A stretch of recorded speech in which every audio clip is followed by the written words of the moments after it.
हमारे साथ अखिल भारतीय अग्रवाल सम्मेलन के राष्ट्रीय अध्यक्ष गोपाल गर्ग जी मौजूद है यहाँ पर, और महाराजा अग्रसेन की महिमा जन जन तक पहुँचे इसके लिए निरंतर प्रयास कर रहे हैं। व्यापारियों की आवाज़ पुरजोर तरीके से उठाते हैं। सर, पंजाब केसरी टीवी में आपका स्वागत है। सर, सबसे पहले कि ये जो यात्रा है दिवाली का एहसास करा रही है, दिवाली से पहले भी क्या इसका मकसद है, और साथ साथ इस यात्रा के माध्यम से क्या एक नया प्रयास जो है वो आप कर रहे हैं? देखिए, ये देश हजारों साल गुलाम रहा। विदेशी आक्रमणकारियों ने भारतीय संस्कृति को नष्ट किया। हम सब लोग दिवाली में लक्ष्मी जी का जो पूजन करते हैं, कलयुग में लक्ष्मी जी ने जो पहला अवतरण लिया वो दिवाली वाले दिन कार्तिक की अमावस्या को अग्रहोवा में पहली बार अग्रसेन जी को दर्शन दिया भक्ति के रूप में। दोबारा मंगसिर की पूर्णिमा को शक्ति के रूप में कोई राजा अहंकारी हो जाए तो इंद्र जैसे अहंकारी राजा को भी अग्रसेन जी ने युद्ध में हराया और अपने किसान भाइयों की हितों की रक्षा की। तीसरी बार मोक्ष प्राप्ति के लिए। तो कलयुग में लक्ष्मी का जो केंद्र स्थान है वो अग्रहोवा है। इसलिए हम सब लोग क्षत्रिय बिरादरी लोग हिंदू धर्म को, सनातन धर्म को, आर्य धर्म को मानने वाले लक्ष्मी की पूजा करते हैं।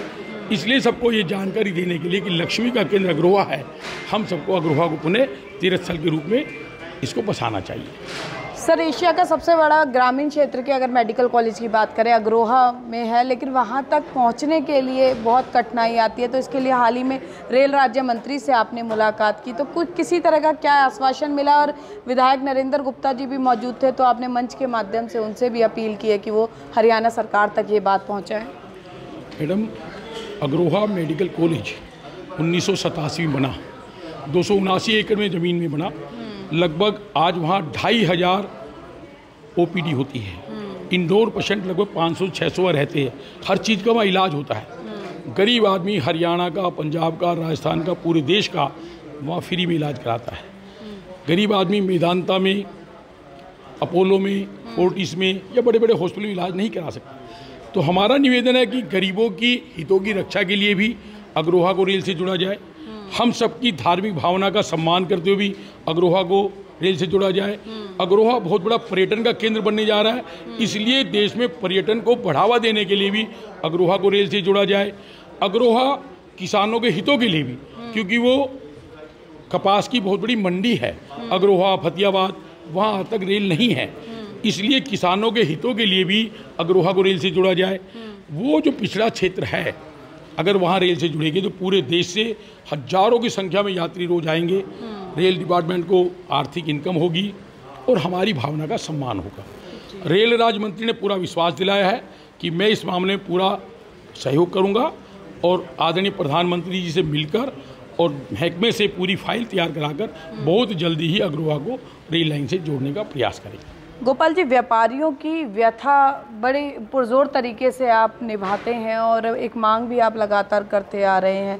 किस तरह की वो मांग है, दर्शक ज़रूर जानना चाहेंगे। और सरकार की तरफ से कोई आश्वासन मिल रहा है, या फिर अगर सरकार नहीं सुनती है तो फिर क्या आगे की रणनीति तय करेंगे? देखिए मैडम, हम जो GST वसूल करके देते हैं, GST वस्तु पे है, वस्तु उपभोक्ता खरीदता है। मेरा सम्मानित व्यापारी कंपटीशन में माल बेचता है, टैक्स का फायदा मिलता है तो उपभोक्ता को मिलता है। तो we are not only taxpayer, we are tax collector. मेरा केंद्र सरकार से और राज्य सरकार से मांग है कि हिंदुस्तान के तमाम व्यापारियों को जो हम रेवेन्यू इकट्ठा करके देते हैं, हमें संवैधानिक रूप से टैक्स कलेक्टर का दर्जा मिलना चाहिए। हम जो टैक्स इकट्ठा करके देते हैं इसमें हमारा इंटरेस्ट क्रिएट होना चाहिए। हमें भी बुढ़ापे में पेंशन मिलनी चाहिए। किसान हमारा भाई है। किसान की खेत में सूखा पड़ जाए, बाढ़ आ जाए, आग लग जाए, चोरी हो जाए और कोई नुकसान हो जाए, सरकार उनको मुआवजा देती है।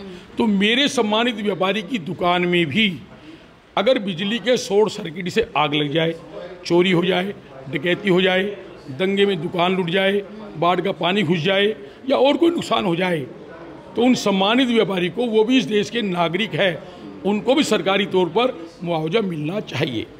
ये सब कब संभव होगा? जब इस देश में व्यापारी कल्याण आयोग का गठन होगा। हमने ये मांग लगातार की। हमारी मांग पर पहली बार हरियाणा में व्यापारी कल्याण बोर्ड बना। मुझे उसका चेयरमैन बनने का मौका मिला। हमने उसके माध्यम से व्यापारी की अनेक समस्याएं हल करी और सरकार का रेवेन्यू भी बढ़ा कर दिया। राजस्थान सरकार ने व्यापारी कल्याण बोर्ड बनाया, यूपी में भी बना। केंद्र सरकार ने भी जो पिछला लोकसभा का चुनाव था उसमें अपने संकल्प पत्र में घोषणा की थी कि हम अगर दोबारा आएंगे तो केंद्र में व्यापारी कल्याण आयोग बनाएंगे। उन्होंने आयोग तो नहीं बनाया, लेकिन बोर्ड की नोटिफिकेशन जरूर किया 19 जुलाई 2019 को, लेकिन आज तक वो बोर्ड भी केंद्र में नहीं बना। मेरा आदरणीय मोदी जी से निवेदन है कि इस देश का व्यापारी और विशेषकर छोटा व्यापारी वो आपका शुभचिंतक है, वो आपका मुरीद है, वो आपको वोट भी देता है, वो राष्ट्रभक्त है, इस देश का रेवेन्यू इकट्ठा करके देता है। 75 साल हम अमृत महोत्सव के रूप में मना रहे हैं। मेरा निवेदन कि केंद्र में व्यापारी कल्याण आयोग का गठन करें और हर राज्य में भी व्यापारी कल्याण आयोग बनना चाहिए, ताकि कानून की आड़ में जो इंस्पेक्टरी राज देश में भ्रष्टाचार पैदा करता है उससे सम्मानित व्यापारी को मुक्ति मिल सके, देश का रेवेन्यू बढ़ सके, उपभोक्ता को सस्ता सामान मिल सके, किसान की फसल का उचित मूल्य मिल सके और ये देश दुनिया का सबसे बड़ा उपभोक्ता केंद्र है तो दुनिया की सबसे बड़ी ताकत बन सके, ताकि चाइना का घटिया माल आकर यहाँ बिकना बंद हो सके और मेरे देश के बेरोजगार युवकों को अगर व्यापारी का सम्मान बढ़ेगा तो इस देश से बेरोजगारी समाप्त हो जाएगी, उनको रोजगार दे सके।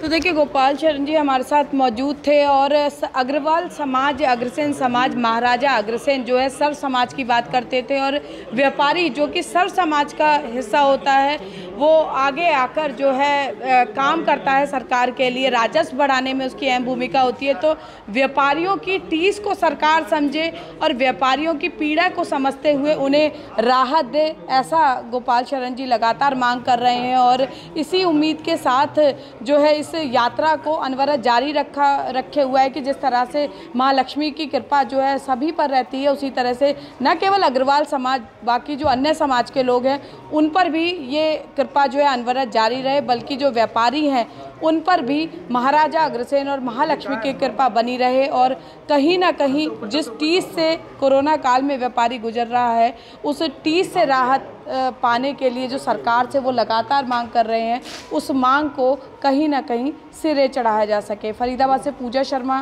पंजाब केसरी टीवी। हमसे जुड़े रहने के लिए हमारे YouTube चैनल को सब्सक्राइब करें और नई वीडियो की नोटिफिकेशन के लिए बेल आइकॉन को दबाएं। अगर आप ये वीडियो Facebook पर देख रहे हैं तो लाइक जरूर करें और ज्यादा से ज्यादा शेयर करें। धन्यवाद।